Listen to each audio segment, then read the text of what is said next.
Det er blevet Lego-tid, for jeg står her i Amsterdam for at se nærmere på Lego Marvel Avengers. Som sagt, så er det tid til at blive klodset, fordi jeg har fået en snak med game directoren bag konsolversionen af Lego Marvel Avengers.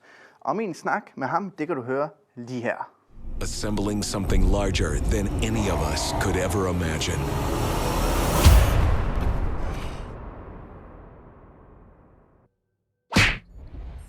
So by now there's been a ton of Lego games from TT Games. What's new?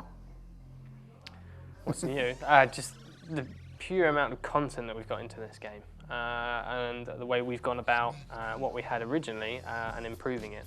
So for Marvel Avengers, obviously we had Manhattan, which was massive in the first game. It looks even better now. We've changed the lighting. We've improved the performance of it.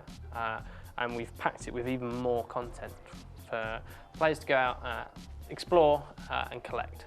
How much does the story stick to the two movies, would you say?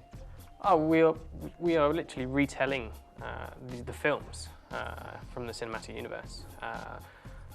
We actually use stems from the film, so we use Scarlett Johansson stems to retell those key moments from the Age of Avengers, Age of Ultron.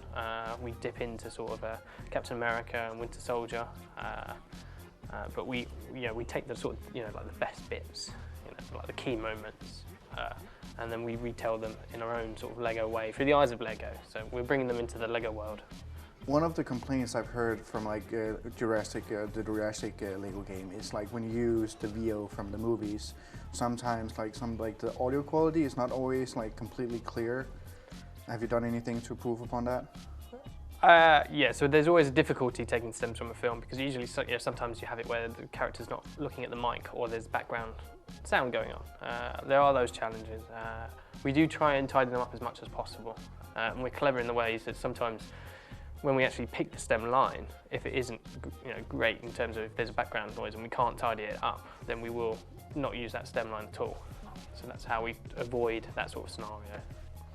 There's really there's so many characters in the game. How many are you up to now? We're over 100 characters. Over 100 characters. A lot of those characters you've never played before as well. They're brand new characters from the Avengers universe, so from the film and from the comics. So hopefully we have a character out there that everyone, they're fan favourite. If there's a character, hopefully we have that character so that person can play as them. What would you say is the most obscure and lesser, the least known character in the game? When someone said to me sort of, oh, we're going to put a dinosaur in the game, I was just like, oh, that's a new one. I was not. It turns out it was Devil Dinosaur, and it was sort of like, oh, I didn't even know that existed. Because it's the Avengers Marvel universe is vast, and it's great that the team we work closely with Marvel in sort of exploring all these different options and all these different characters and choosing them and then putting them into the game. It's great when you work with such great partners such as Lego and Marvel and then be able to do that. When we saw the game, you could kind of see the mini map and the overwhelming amount of little things you can do around the city. How many things are there you can do?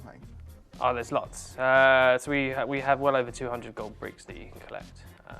On top of gold bricks, which could be easy from just smashing a grate on the floor to reveal a hidden area, to from doing complex puzzles using stealth, climbing, super strength to unlock a gold brick. So it varies in difficulty, and obviously you'll need to collect those different characters to unlock those different abilities to then go and collect the gold bricks. So there's that replay value is vast. And on top of that, we have races. You can either do the races with Quicksilver, or you can load a vehicle, get that vehicle, and then go and carry out the race with that. On top of that, you have brawls. You have races on the ground. You have races in the air. There's so much content within Manhattan.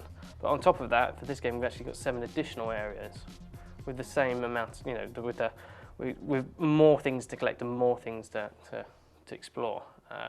So it's just, yeah, we hope fans enjoy it and spend a lot of time exploring and collecting everything that they can in the game.